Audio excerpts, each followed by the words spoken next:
I don't care what anybody says. You're never going to stop learning. So any of these guys that pat themselves on the back that know everything, they're just foolish because it's always changing. You want to feel the difference. And when that rod tip is too stiff, that very subtle, different pull is indiscernible from those little taps. People will go up, they don't see bass popping, they make a couple casts, they leave.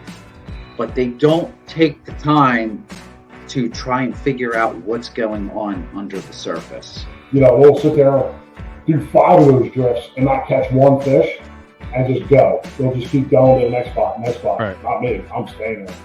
You know, you have that moment with all sorts of species of fish where you realize you are not the one that's got the upper hand in the fight, and I realized that very quickly. That fish, it took off, it dug my rod tip right into the water.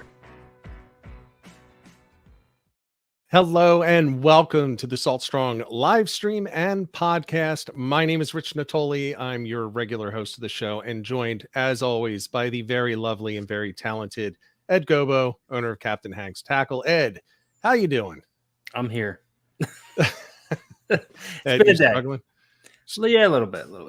Okay. Well, I'm not struggling. I'm really excited for this one. I had a, I don't know, it was kind of a long weekend, but I'm looking forward to a true, I think, weather window so that you and I can get out on the water this week. Well, now you just jinxed it. Well, I don't think there's any jinxing with the weather that we've had. It's been terrible as far as the wind, at least. But the fluke fishing did pick up in New Jersey and Delaware and Maryland. Virginia's been hopping, and New York over all of those states. I haven't seen really much from up north from there, but they're all focused still on the striped bass. But I'm looking forward to it. Definitely looking forward to it. I got out yesterday and had a decent day. So. Yeah, got out there and texted me, oh, I've only got an over. I only got 2 fish, you know, just throwing them back. And here I am working. Hey, you could have came. The invite was there. I couldn't. I'm stuck at the house for the next couple. Well, tomorrow's my daughter's graduation from college, so I'm going to that. Then the next your day, wallet will be happy. Ed, you have no idea, man. You have no idea. I'm getting ready to dive into that end of the pool. So yeah, I'm like, okay, you have a job yet? She's just looking at me like, shut up. It's no. So I can't complain though. She does very well taking care of herself. So Ed, I got a question for it. Well, first of all, let's go in and just recognize people that are in the chat live with us right now, just to say hello to them. We have Participation Trophy Fishing, the first one in tonight, asking if time is going slow. James Flynn, Bill Deekhouse, MR Johnson, Larry Matzinger, John Kern, Peter Niblick. How do you pronounce that? Viscaros M. Distake? I don't know. Playing Hooky with David, Rumbout, and Gary D. JC Lynch 12, Virginia. Hello, Virginia. We have Luch. And if you are in there and you haven't chatted, I just don't know because we can't see you if you haven't chatted yet. And we do have a delay. So anyone that chatted since I started that, it might not be up there yet. So see John Long and Bill Geis are also in there. So welcome, everybody. So Ed, I got a question for you. And it has to do with the Salt Strong Insider community.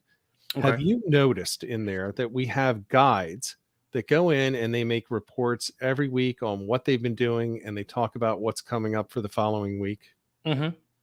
Okay. So for those that are insiders and haven't looked in the community, or those that are thinking about becoming insiders, we do have a group of captains, many dozens of captains up and down the coast that go into the community every week, sometimes multiple times per week. And they say, hey, look, here's what I did over the past week. Here's what was working. Here's what's not working. Here's what I'm going to do next week. And then they give their information so that if you want to book a charter with them, you already know that, you already know what they've been doing and you get to know them a little bit. And we have on tonight one of the captains that's been in there for quite a while. We have Captain BF Robertson coming in. And this one is awesome because not only do we have one of those guides coming on, but we're talking about surf fishing.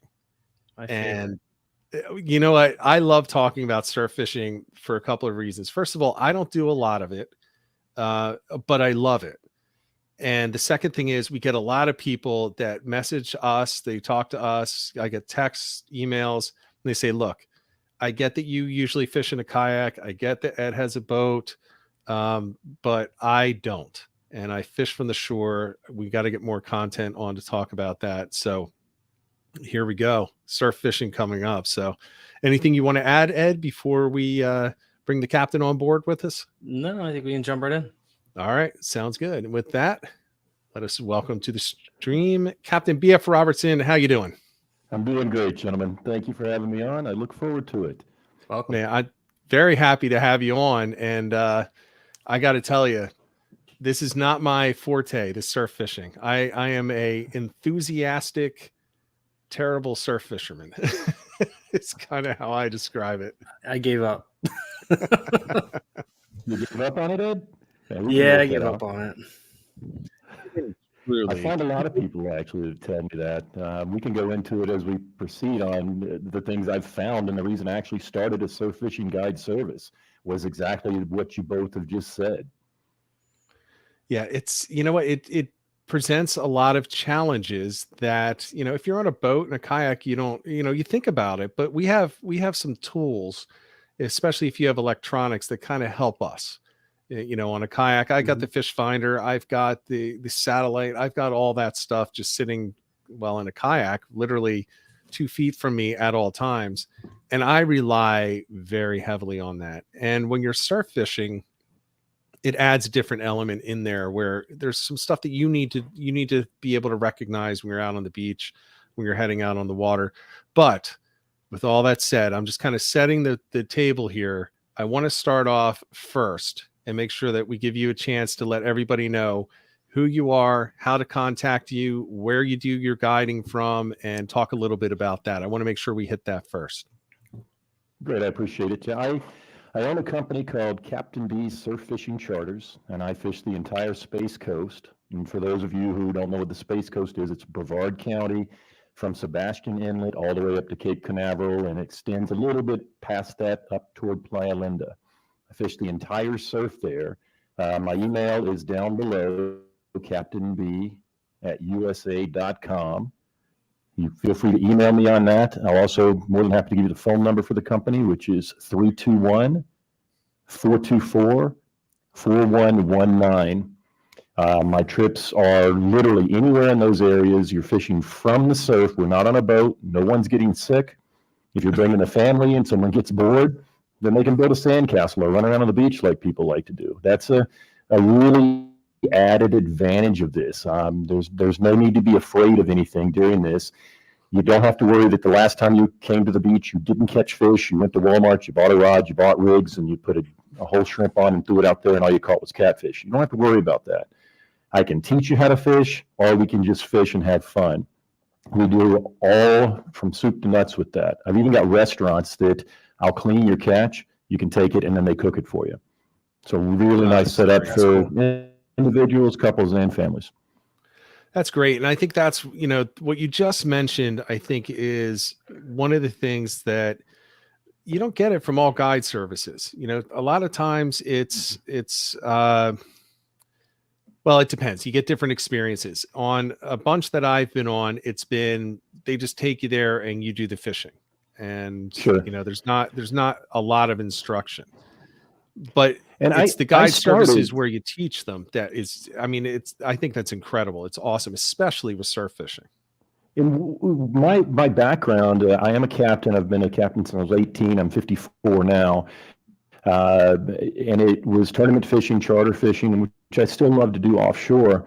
And quite frankly, Robin and I would be out on the beach fishing. There'd be people fishing north and south of us, not catching anything. And we're loading the cooler up for a fish fry, and they would inevitably walk over and ask what we were doing different. And I would look at their rigs, and that's where the first problem would start. Secondly, where they were fishing and how they were baiting, what they were doing with the actual baits. That was a problem. They were not using the proper rigs. They could be fishing right beside me and not catch anything. It's a big difference in the surf. So when COVID hit and then prices of fuel and everything else went through the roof, I decided, you know what? I think there's a niche here that I can start, and knock on wood, it's been very, very solid. You can have someone that has never fished before, I can take you out on the beach within a few miles of your hotel, or let's drive to another area if it's better there, and I can put you on fish. We're going to catch some fish. And if you just want to have fun and fish, great. Most people want to learn. They want to know how to do it. And it really starts from when you get out of the truck, when you reach the top of that dune. You got to stop there and study the water. You can't just walk down to the beach and throw it in. You're not going to catch fish. You've got to know what you're looking for. You've got to look for rips, some edges. You've got to find an anomaly that you want to fish around. And then also, don't be afraid to move. Don't be stubborn. If you're not catching, let's move. Yeah, I'm smiling because I'm trying to see Ed's reaction. Ed, do you like to move when you're surf fishing? No. I'll do it. Yeah, I'll move, but I'm kind of like the reluctant mover. If I see structure, I tend to just pound that structure for way too long if I'm not getting anything before moving on, because in my mind, I know I have to walk all the way back up that beach. And there have been times in the past where I turn around, I'm like, what street did I walk in on? Because I'm down on 40th Street. And I'm pretty sure it was like 120th. And I'm done. I'm cooked. So, well, that's all part of it. And knock on wood, I do a lot of legwork, so I know where the areas are. So we're not going to have to walk more than a couple hundred yards north or south. I'm going to be in an area where there's going to be fish, but we might have to move, particularly with the storms that have gone through. The rips are changing. The troughs are changing. You have to change with that. What was hot yesterday may not be hot tomorrow, because as the surf comes in, as we get the different tide phases with the moon phases, etc., it's going to change what those troughs look like, and you have to be able to identify it. Or you can stay there all day and not catch anything. Don't set up camp. Don't bring a camp with you. Bring a chair is fine. A nice beach cart with big balloon tires, not the little tires. And if you charter me, I've got all of that. You show up with a blanket and a towel and your drinks and a lunch if you'd like to have it, and we get it done. Yeah, that's the kind of experience I need. I'll be honest, all of mine it's all self-taught. I don't think I've ever gone surf fishing with anyone growing up that was there to help me. I always went when it was too windy to go on the boat. And when I was really little and the parents would say it's a beach day, and I'd be like, I hate beach days. I want to go on the boat. I want to go fishing. So they'd let me bring a fishing rod, but they didn't help me. My dad had no interest in surf fishing. So I was kind of learning it, but I think that's one, and I'd be interested in your thoughts on this. I think that's one of the reasons why surf fishing for a lot of people is so hit or miss. It's that I think people think it's easier than it is. It's just a matter of find a beach and throw some bait and just wait. And that's how, man, I see thousands of people fishing that way every year. And I see thousands of people not catching anything. Yeah. You nailed it right there. And what people do, they come on vacation, they'll either bring their gear from up north, which is fine. That works. You do not have to go out and get a 14-foot rod to do that. I do carry some long casting rods with me on the charters. Sometimes we can't get the fish in close, but I also bring some 7, 8, 9-foot rods as well that people are more comfortable with. I want you to be able to catch fish, and quite frankly, we can catch pompano and whiting many, many times less than 20, 30 yards from the beach. But they'll go either bring the stuff down and they'll run over to Walmart. They'll buy a rig that is just full of terminal tackle. And for those that don't know what terminal tackle is, that's anything that is not your line or your float. It's anything metal on there. Anything like that is going to be a deterrent, particularly when you have clean water, and you're only going to get or attract the catfish. The number 2 thing that I see is they buy the frozen shrimp, which is great. I use frozen shrimp a lot, but they put the whole shrimp on there. Even a big 3-pound pompano's got a tiny little mouth, and him eating a whole shrimp, he'll bite the tail, he'll bite the head off. You're going to feel it, but you're not going to catch it. Peeling the shrimp, taking smaller pieces and putting that on, it's going to make a huge difference. Forget about your location. You could be in the perfect location, and if you're fishing the wrong rig, you're not going to catch a fish. that you want to catch. You're going to catch catfish, stab your hand, and then have a real rough night. Well, I'm fortunate we don't have catfish up here, so we don't have to worry about that. But we've got our own quote unquote junk fish or trash fish up here. But we don't have to worry about the catfish. So you talked about the rigs a little. Actually, you know what? I want to talk about rigs. Let's take a half a step back. Let's talk about, as you started this off, the first thing that you do is you head down to the beach, you jump out of the truck or you pull that truck up onto that dune. What are you specifically looking for on the water when you're picking that first spot that you're going to fish for that day? When I'm on the top of the dune, I'm looking for an area. Number one, I want to see what the water quality is. Do I have clean water? Is it green? Do I have any other issues to deal with? That's going to shape what I'm going to do. Let's go with the premise that it's a great day. The water's clean, not much wind to deal with, 2-foot rollers out there. I'm going to look for an area where I see that it looks dusty or like cloudy milk moving back out toward the ocean itself. It's basically a rip, or what we call a rip tide. It's not the severe rip tides that you're worried about getting caught in, but it's a rip. And what happens with that, it stirs the bottom, which knocks up the small coquina clams and also the sand fleas and whatever else is down there, which the fish feed on. Now, you're not going to fish right in the middle of that per se, but you're going to fish on the north or south side of it. You're also going to want to look and see, is it going north? Is it going south? And if that's the case, I prefer to fish the upper edge of that. For example, if it's going south, I'm going to fish the north side of it so that I have more casting range for that. You're also going to want to identify your troughs. Is it high tide? Is it low tide? And you should know that before you go, but that's my job if you charter me. I'm going to know that. Falling tide is much, much different than a rising tide. Your larger fish in a falling tide are going to be a little bit more worried about coming in close, and they're going to stay out. If it's a rising tide, they're going to be more aggressive, and they're going to come in. You have to know these things in order to catch the fish. You can cast over fish. I see people doing that all the time. At dead high tide, get it right in there. We catch flounder 10 feet off the beach in the surf, literally, and people are just casting over these. And you have to feel it. You have to know it. Look for things that look different.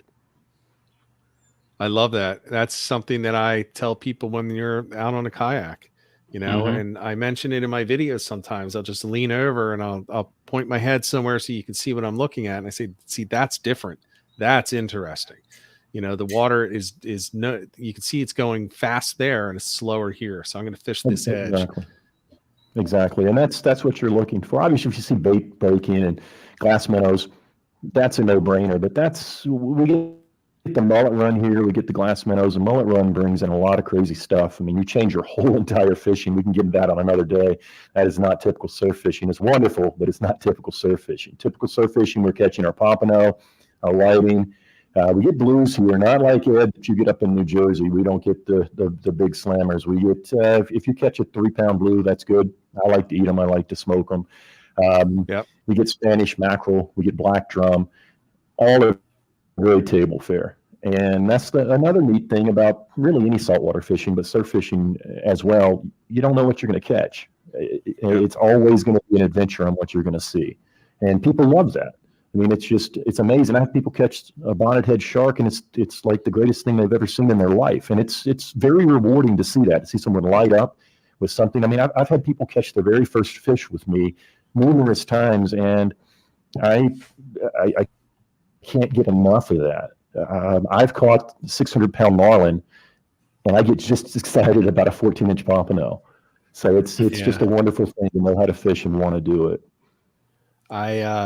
Ed and I have talked in the past about whether or not I should get my captain's license, for back in the, a couple of years ago. And because I love that. And I was fortunate just a few years ago, I got a message from a guy online. He said, "Hey, I watched one of your videos. I want to catch my first striped bass. Never caught one." And he's like, can I go with you sometime? And we went, and of course he didn't get one the first time, but he got one the second time, and he was going crazy. He was so excited. I was so excited. And I don't remember how many I caught that day, but I know he caught 3. It's just and he'll remember it forever. He'll remember it forever. I mean, I remember my first fish on the surf. I grew up in a little tiny town, at least it was then, called Cherry Grove, South Carolina, which is just north of Myrtle Beach. When I grew up there, it was literally dirt, coquina roads, and I'd walk barefoot to the beach and surf fish, and I would sell the fish to the little local fish shacks up and down. I was 9 years old. I basically had a commercial fishing business. And that's how I learned it. My grandfather taught me. It was trial and error, and that's what we did. We fished, we caught the fish. We never, ever kept anything that we didn't eat or someone didn't eat. That's what I grew up knowing, and I still do the exact same thing now. I don't keep it. No one keeps it, even the charters, if it's not going to be eaten. And I believe that's how it should be, whether you're on a boat or on the surf. But you can really get rewarding stuff. People take it for granted on the surf that either A, as you said, very easy, or B, oh, we didn't catch anything last time. Forget it. I don't want to go. And that's, I mean, it's not needed. We have great surf fishing, really from New Jersey all the way down. If you know what to look for, you know what to use. Yeah, and I think that's part of the issue. You don't have that electronic screen right in front of you that just says, hey, you just went over a hole. You saw the line move from 10 feet of water down to 15. So, okay, that's easy. It kind of idiot proofs it, right? So you're like, okay, I found some structure. Or you see a hump, or you can see a boat that's sunk underneath you. You can't necessarily see that from the beach. And it does, it does add a little bit of an art to it as well, because there are definitely times on the beach where the experience really kicks in. You can have three guys that all surf fish looking at the same water, and if they're fishing together, it sometimes takes three of them to really discern the best spots to go. And there's fun arguments. I haven't taken part, but I have seen those, and I have laughed at them because I'm like, I don't see what any of you guys are seeing. But yeah, well, it's nice to have choices. If you can have an argument, that means you've got choices, and that's great. To hit on what you said about the electronics that you have, our electronics are the high ground. And what I mean by the high ground is before you walk down the dune, spend some time there. That's where you've got a better view of literally everything that you're going to want to be fishing on. Spend time there. Don't be afraid after an hour or so to walk back up there and look again. The ocean's constantly changing and moving, and you've got to be aware of that and make a move if you need to make a move. Yeah, I think that's a great lesson. And, and in fairness to a lot of surf fishermen, part of it is like what I did when my kids were really little. They wanted to go to the beach. So we went to the beach, which meant I'm on dad duty with the 3-year-old and the 2-year-old, or the 4-year-old and the 2-year-old, which means I'm not wandering very far. So you kind of get stuck in one spot sometimes. And it's usually wherever you can, make it to without your arms giving out, carrying all of the stuff for the kids, right? I think you're kind of stuck there. But if you're actually fishing, I think it's a great point. Move around. And I thought it was really interesting. It's something I never thought about when you mentioned on the outgoing tide, those big fish might be pushed out a little bit further because they don't want to get stuck up in those troughs or those pools that are, at low tide. They want to stay a little bit out further. And is there a specific species that you see that most often with, or is that pretty much a general observation across species? Well, you've got a double-edged sword with that in regards to your larger, the black drum, the redfish, even your bigger pompano, the larger Spanish. They're going to be the ones that are going to move out first whenever the tide changes. They're going to be the first ones. The whiting are going to stay in. Flounder are going to stay in. Trout, if they're around, are going to stay in. They also start getting concerned because as they move out, those big guys are sitting on the back of the trough waiting for them to move out to feed on them. So the outgoing tide, you can catch a lot of fish on it. That's when you've got to cast it much further, in my opinion. Now, you can get lucky and find a trough that's holding fish. And if there's a good rip that's going out through it and there's a pool in there, they'll feed in that for quite a bit of time. This is their home. These fish, it's just like you walking through your home. They know what's going on there. They can predict it or feel it, I should say, and they're going to make the moves according to what their instinct tells them. So to sum it up, I would say all the fish, everything, just as a rule, is going to move out.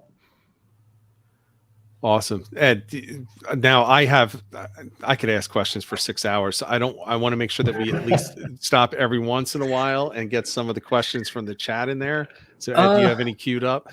Well, I did have a couple. James made a comment saying that surf fishing is like hunting, which I would definitely agree with. I mean, and then Ben followed that up with all fishing is hunting. So I agree with both of them. I would just assume you guys do as well. I do. Yeah, absolutely. I mean, it is. It's a different form of hunting. If you're offshore, you're hunting. As I stated, it'd be just like going out to your deer stand. You're going to want to go to the one where the trail is producing the best, where you're seeing the most action. Same thing with surf fishing. And then I mean, this is kind of taking it a step forward from where we are, but I guess I could segue us in there. JC Lynch is asking about setups, who for someone who's never surfed fish but wants to try it without breaking the bank. That's a great question. Do we happen to know where he is located? And if not, I can give you a general answer on that. Okay. First of all, I do not recommend. Okay, let's go general with it. First of all, go get a pin battle or a pin fierce with the pin rod on it. It's in the 7 to 9 foot range. Don't worry about the 14-foot rod yet. Go ahead and get that rod. I'm going to recommend putting 12 to 15 pound braid on that. And then I'm going to recommend for your rigs, I'm going to hold a rig up to the camera here now. Someone who's a professional rig maker. These are Salty's Pompano rigs. They're my favorite. They produce. Do not go by the ones that have countless number of swivels and clips and etc. on them. You want as simple as possible, and you do want the colorful floats because that's going to attract the fish. Set up with that. Get yourself some fish gum or fish bites too. That's a very good attractor.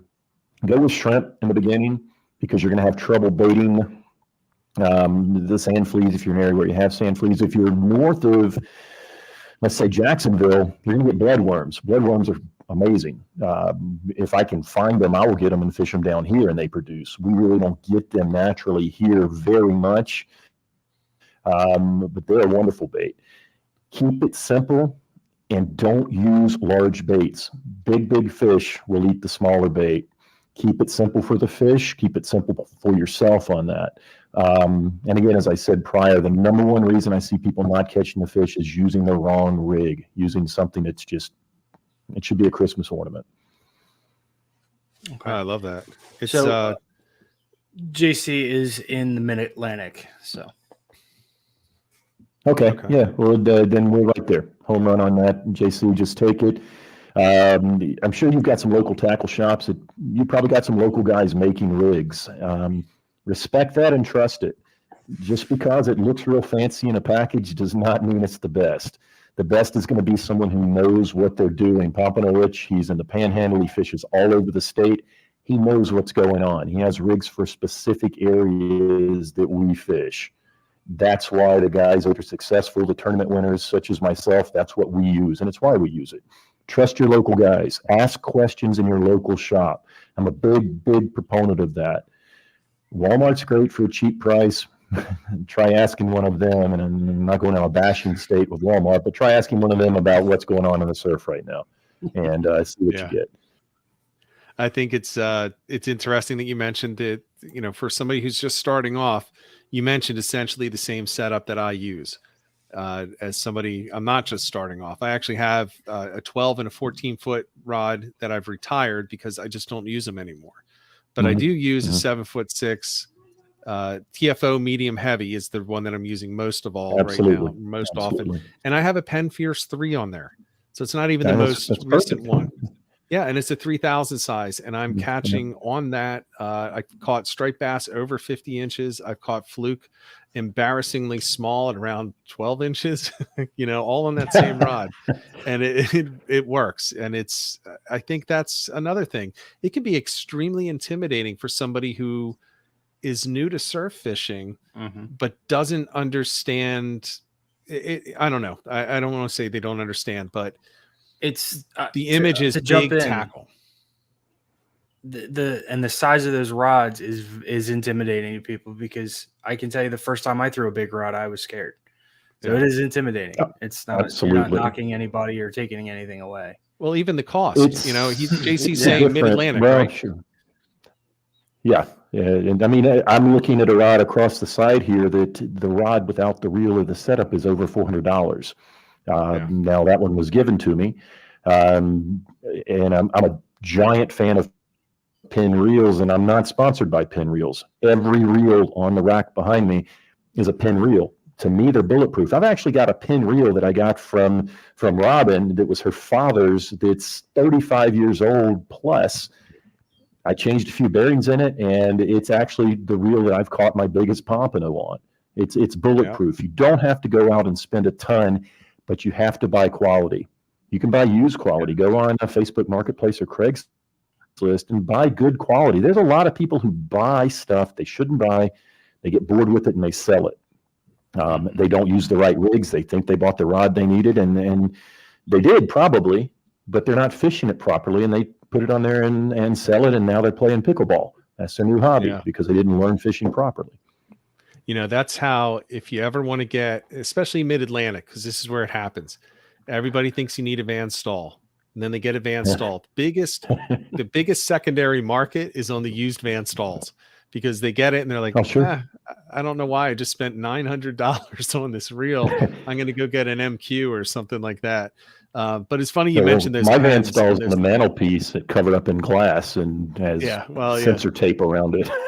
That's where it should be. I've got my one rod that is 9 feet that I use in the surf for bait, and I have an old pen that was my grandfather's, and I think he died in 1996. So I still use that. You know, I have other reels. There's no reason to, and it works perfectly. It works perfectly. The only thing I change on that is the grease and the oil and the line. That's it. That's actually important, you know. Yeah.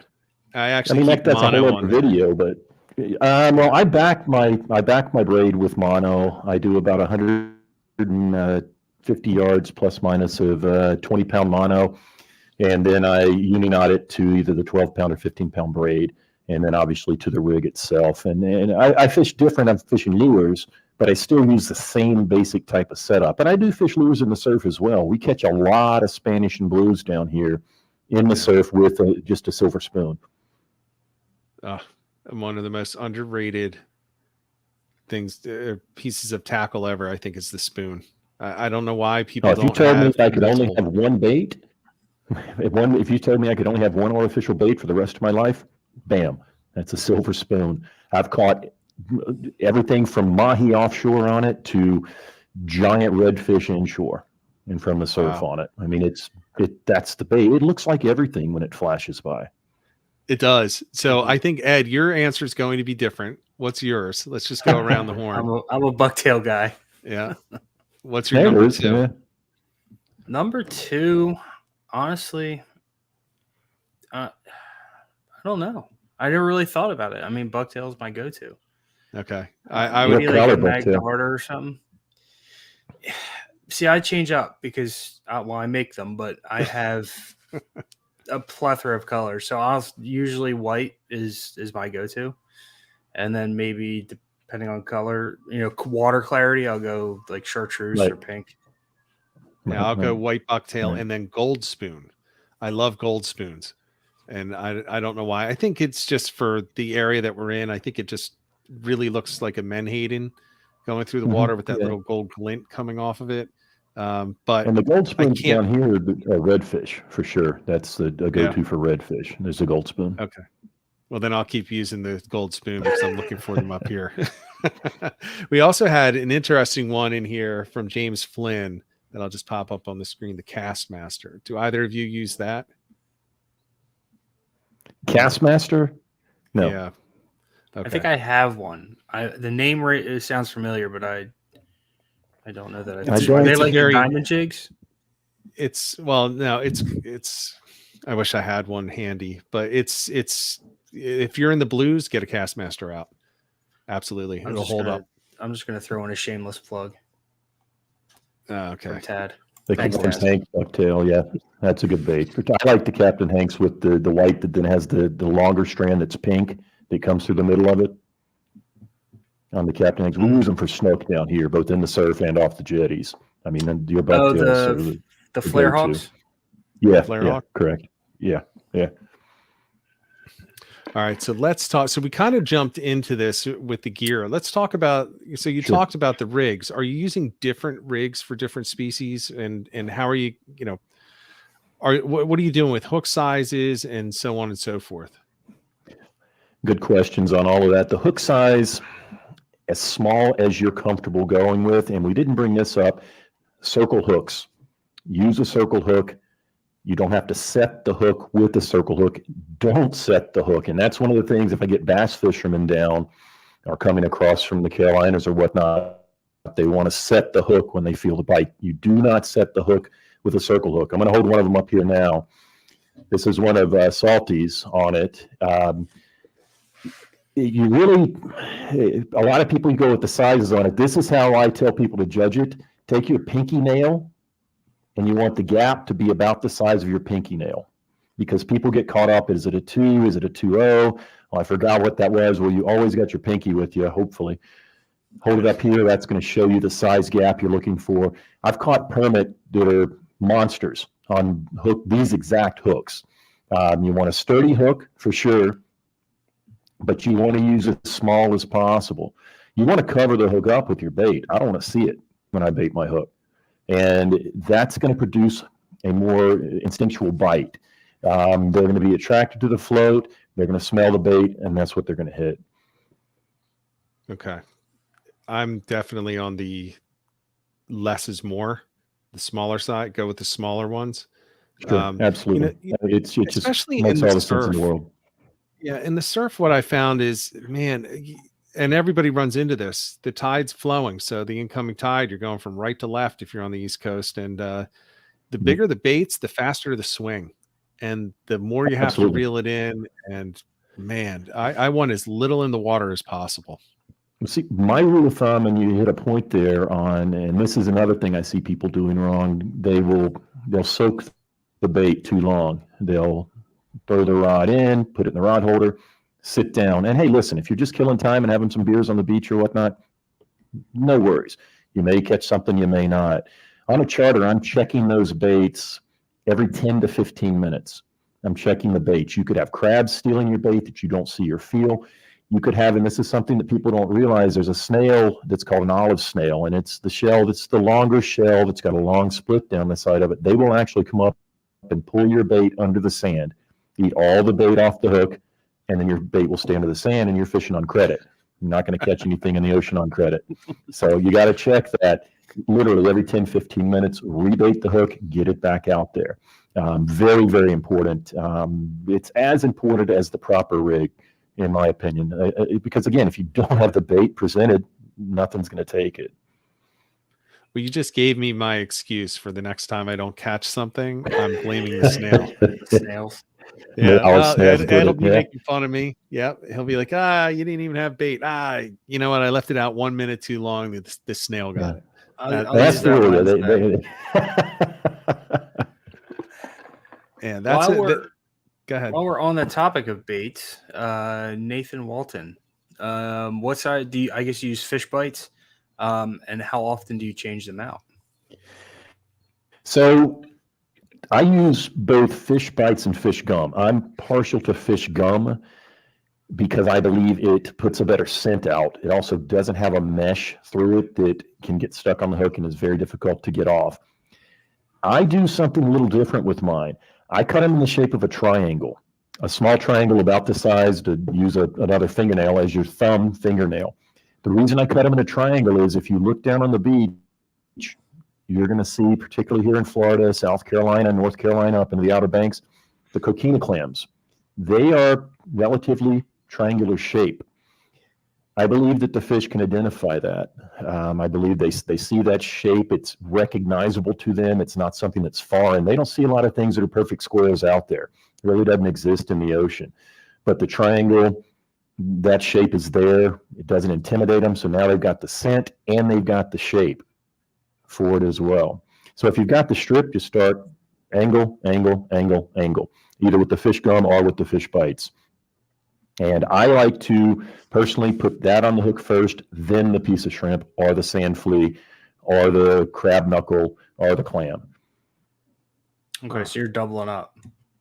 Absolutely. I'm using the fish gum, and that's a nice thing too. If you get the shrimp picked off or the clam or et cetera picked off, you still got that bait out there. I've caught some real big fish on just fish gum.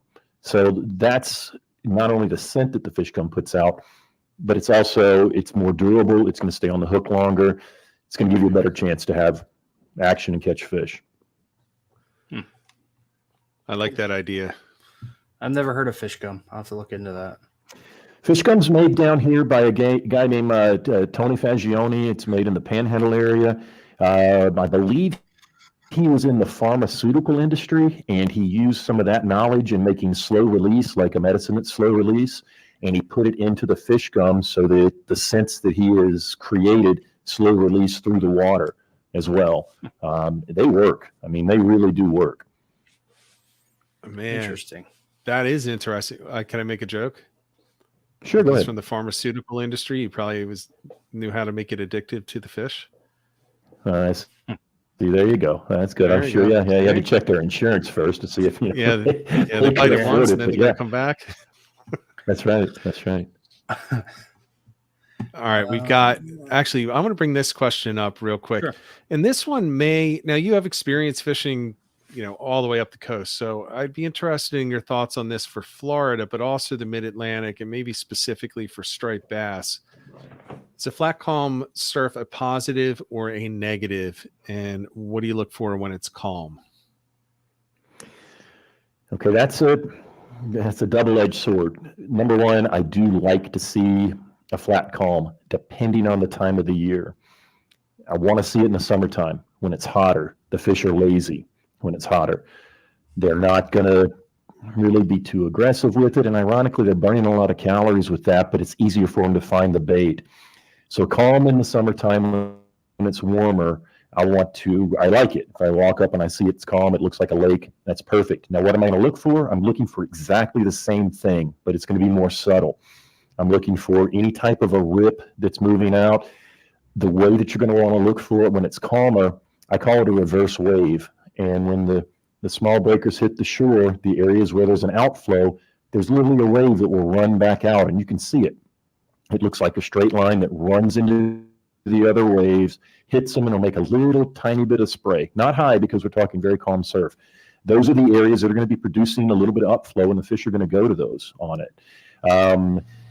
As far as a negative, if you get in an area where you don't have any flow and it's just stagnant water, which in the ocean, you're not getting stagnant water very often, you're not going to catch the fish. You've still got to find an area where there's an anomaly, where there's something different. You're going to have 100 yards. You're going to have areas of 5 yards are productive, 5 yards are productive, 5 yards are productive. The space in between of 20 yards is not going to produce. You're not going to have the entire area be productive. The area where it creates a funnel, where it creates a reason for those fish to be there. So again, you're looking for the same thing, but with a slightly different signature. Right. That's interesting. Now, is there any species that you find if it's, blowing and there are waves and there's a lot of disturbance that they tend to bite better? For us in Florida, if we get that, if it's fall, winter season, the blues, the same, I think, Ed, as you guys get up there when it's nasty like that. The blues seem to hang out with that a bit more. It's harder to keep the baits on the bottom when it's like that. It's harder to keep your rig there. I'm going to hold up a weight that we use. It's called a Sputnik because it looks like the first Russian Sputnik. These flip whenever you pull them in like this, so you can reel it in, but when they're up, they stick into the sand. So when it's rough, you can keep it because all the fish are still there. The whiting live on the bottom. You can tell by the shape of the fish that that's what they do. So they're still going to be there, but you've got to keep your bait there. So you're going to have to change not your rig, but your sinkers, your leads that you're using.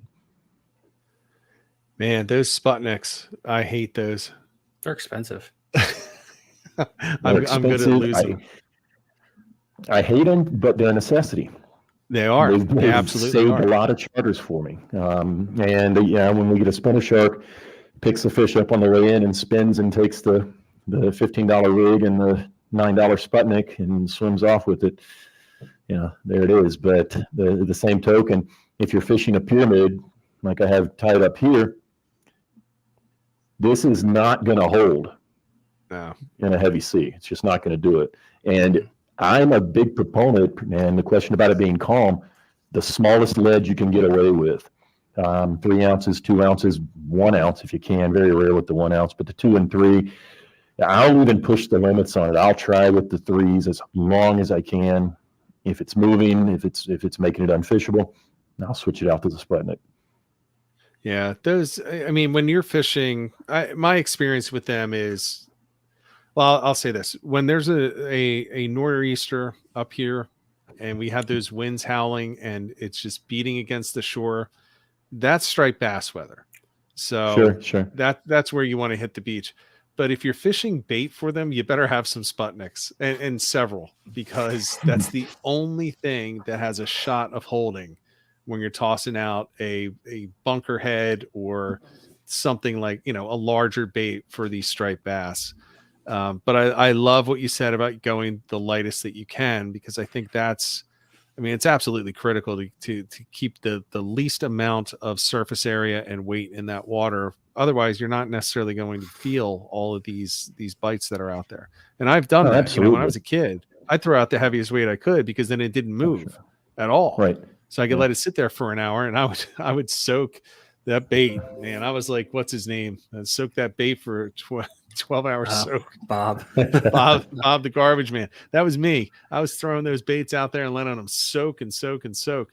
And I went for the heaviest thing. But I'll tell you what, I know I missed a lot of bites, because, I bring it back in, and one of the hooks is bare, where it's totally chewed off. And I didn't know there was a crab hanging out with it for the past hour. Right. And then that was, you literally read my mind on that, because I was going to tell you that you're probably not missing a quality fish, but what you are missing are things that are going to be a detriment to your chance of catching a quality fish, such as a crab, such as a snail, such as the smaller fish that are just nibbling at it and taking your bait away. That's our big problem down here with the spots. And that's why I peel the shrimp. I believe it is a deterrent for the spot.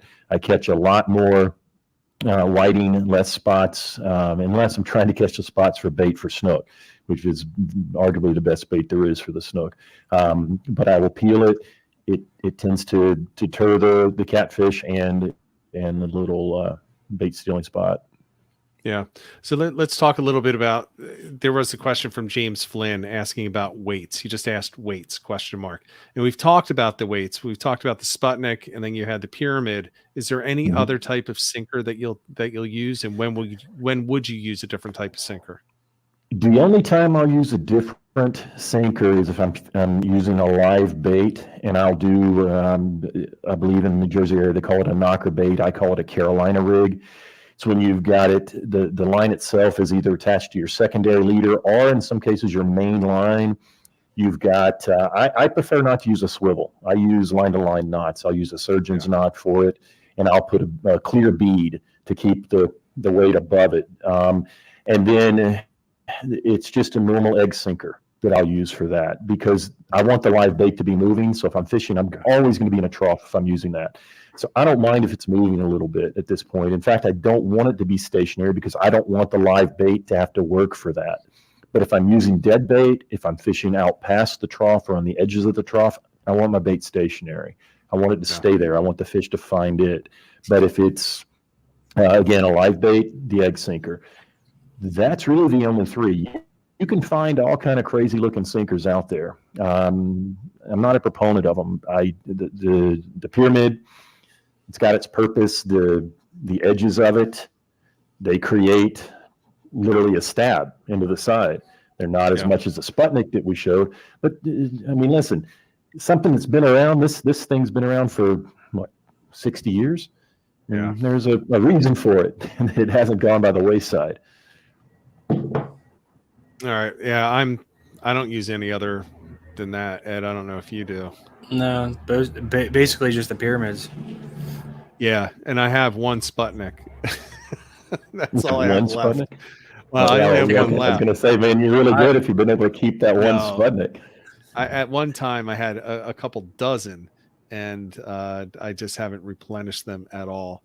But here's a good question. Also on the equipment side, from Wings and Hooks, I think a Texas fisherman, what is the best rod holder for surf fishing? This is a great question. And I'm going to admit, when I was growing up, I used to love watching rods get pulled out of holders or holders get pulled over, and watch these fishermen decide between the beer in their right hand and the rod going down the beach. So what do you think is the best rod holder for surf fishermen?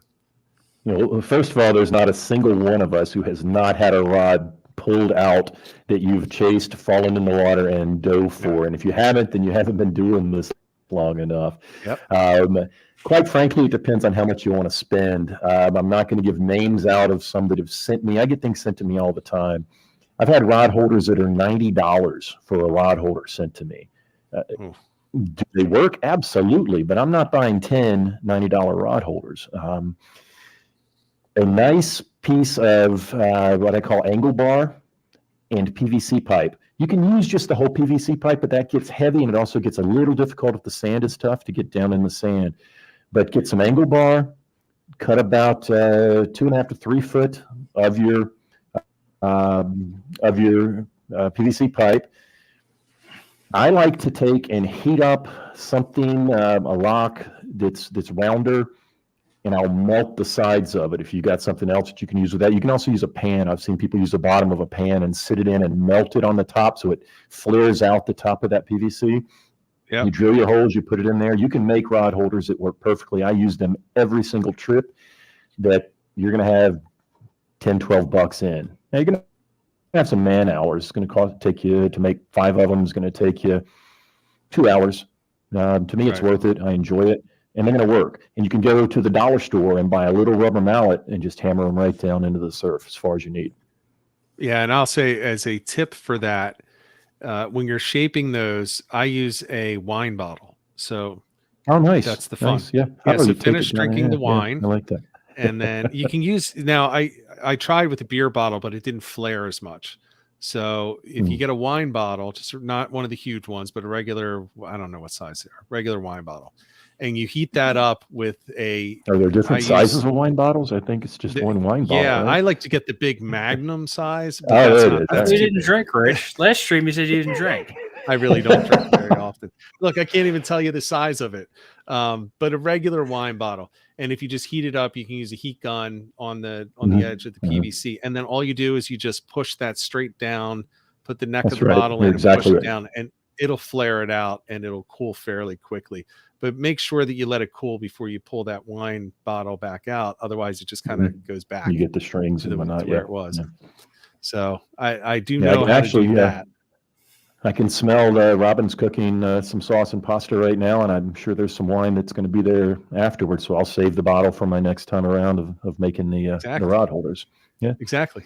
It works really well, and yeah, people are calling me out in chat for drinking. I don't.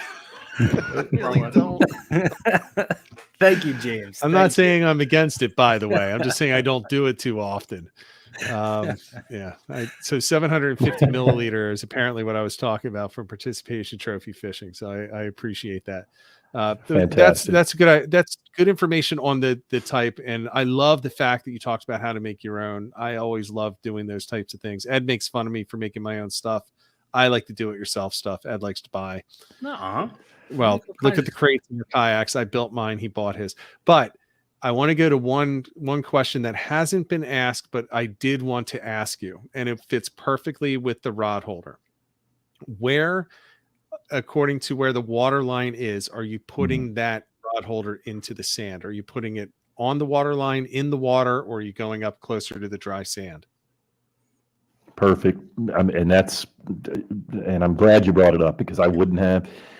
It's one of those things that I have to backtrack on because I've been doing this so long that I take for granted.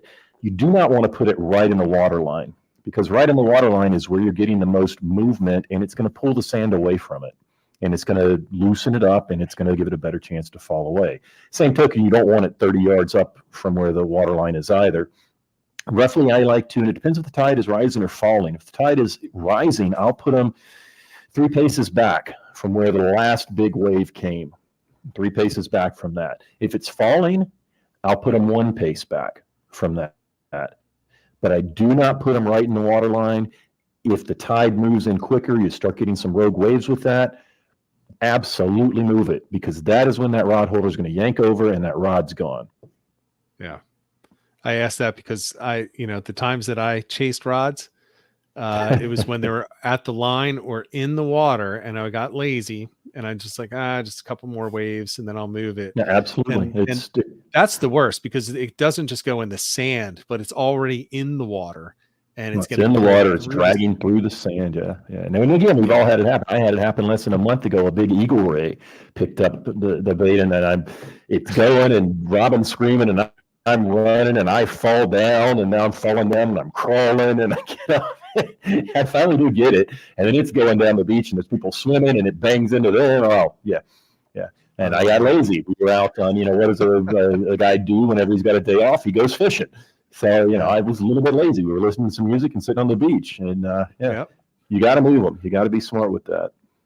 Yeah. Okay. I wanted to save that one, and I was just very happy that question came with the rod holder, because it fits perfectly with that. We're up at the hour just about now, and I don't want to go before. Well, first of all, ask you if there's anything that we didn't talk about that you want to share with the audience, and then I want to make sure we get your contact information again for everyone. Sure. You did a wonderful job on covering it. I mean, the main thing to share about surf fishing, to expand on it, don't be afraid of it, but take the time to learn. Watch things like this. Find it on YouTube. Go look at it. But more importantly, at least for your first few times, you're going to have guides in your area. Surf fishing guides are becoming a much bigger thing now. I know several gentlemen that are doing it in South Carolina around Surfside, Merle's Inlet area. I know some in the Outer Banks that are doing it. Learn from them. They're going to want to help you, and if they don't, they're in it for the wrong reason. You'll be able to tell when you interact with them prior if they want to do it. We've got some very good guys here doing it. Roy Matson up in Daytona does it. Shasta does it here in the same area as myself. Mama Bees does it here in the same area as myself. And they're good fishermen, and you can learn from them on it. And that's what you want to do. Don't get frustrated. There are days where you're not going to catch fish. You're on the beach, man. You're enjoying the beach. If you've got young children, they're running around on the beach and they're happy, and you're fishing. How can it get any better? Your wife or girlfriend is not sick. You're not sick on the boat. And not to down talk boat fishing. I love it. But you're not going to get sick. It's simple. It's not easy, but it is.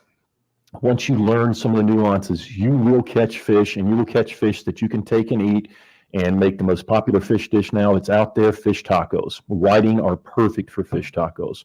So don't be afraid of it. Reach out to me, reach out to your local guides, and go get it done. That's awesome. Well, I'll say one thing that I really do appreciate is just how open you are with sharing the information, and that's the difference between, the best guides and guides. The best guides are the ones that'll teach you, and they're not just having you out just to get you back the next time. They're out there to give you the experience, give you the knowledge, and then hopefully you come back or refer somebody else to them, down the line. I get blowback from some of the fishermen in the area, because the pictures that I post on Salt Strong or other, there are things in the background. Exactly where I am. On my fishing reports for Salt Strong, I will literally tell you the exact beach where I am. I'm very confident in what I do. I know I'm going to catch the fish there. And then listen, if I put you in the proper spot and you catch some fish there, even if you're not in the exactly right location, you're going to have a better chance of it. For example, there's a place I fish by what's now Patrick Space Force Base and State Air Force Base, giant satellite dish. I use it as a backdrop for the pictures because people love it. They take it home, and there's a big backdrop. Everyone knows where it is. Yeah. If you don't know how to fish, you're not going to catch the fish. You're going to call me to go there. And then next time, are you going by yourself? Great. But someone else is going to call me, because you're going to tell them about me, and we're going to have a good time. Yeah, I think that's a big part of it. A lot of people, you see it on social media, it's all about the spot. It's the spot. Well, spots are important, but You can have the what you do spot, with the but if you spot. don't have the tactics, the technique, and the gear, you're not going to catch the fish that's there. Absolutely And right. we see it all the time. And actually, you see it especially in surf fishing. I see it a lot in jetty fishing, where you got people lined up on a jetty and one guy is catching everything. And Yeah, it's sure. hilarious because everyone's staring at him, and they're staring at his spot though. They're not staring at what he's doing. And he's Right, doing and something that's very huge point. different. Huge point. Yeah, and Yeah. people think it's always comes down to the spot. We get it a lot up here. I actually got railed. Ed remembers this. I got railed for posting a blurred picture of me with a sheep's head. Blurred. Now, the only way that you would have known where it was is if you were in a boat or a kayak in the exact same spot that I was and recognized it through the blur. So now that guy is now working for a major production on fishing and totally put an entire episode out showing that exact spot on Sheep's Head. But to add to that, I was fishing right next to you and I got nothing. Oh, that is true. The same day. That was a great day. Actually, and I think I took that picture. Yes, you did take the picture. I did. I took that picture. Yeah. So I want to make sure people understand that, though, that the spot is absolutely critical, but it is by no means the entire equation. And if you think it is, maybe you should join Salt Strong and learn about the other parts of it that really come into play. Absolutely. You can be the on Salt the Strong fish community is and not catch amazing. The things that you can learn and find in the Salt Strong community are absolutely, bar none. There's no other place you can find it. I went to the grand opening party for the brick and mortar down in Winter Haven, which was this past weekend. I don't know, there were 2,000, 3,000 people there. I met tons of Salt Strong members coming up to me, asking me surf fishing questions, wanting to know various things about it. I mean, it's a very engaging process. You can't learn if you don't ask. And if you're not trying what you're learning, then you're not learning anything. You're just hearing. Yes. Yep. I'm in complete agreement. Absolutely. Well, I want to make sure you give your contact information one more time before we wrap this up. Sure. It's Captain B's Surf Fishing Charters, Brevard County, which is the Space Coast of Florida. The email is captainb@usa.com. And the phone number you can text or call is 321-424-4119. We'll be happy to get you out there and get you on the fish. Awesome. Cool. Ed, do you have anything you want to add? No, I think we touched everything. We accomplished our goal. Yes, I think so. So, Captain, don't hang up when we go off the air. I want to talk to you just for a moment when we're done. Everybody, Thank you for tuning in live. Everybody who's tuning in after the fact on the podcast, thank you for tuning in on the podcast. Really do appreciate it. We're going to have several more captains coming on. I actually have a list. I'll just reveal the number and not tell you who. I actually have 12 captains lined up right now for the podcast specifically, and some of them might want to come on the live stream as well. So if you're watching the live stream but you don't listen to the podcast, I highly recommend that you take a look at the podcast. You can find it on any of the major podcast platforms, because this is actually only, less than a quarter of the actual content is the live stream and the podcast replay. So there's a lot out there.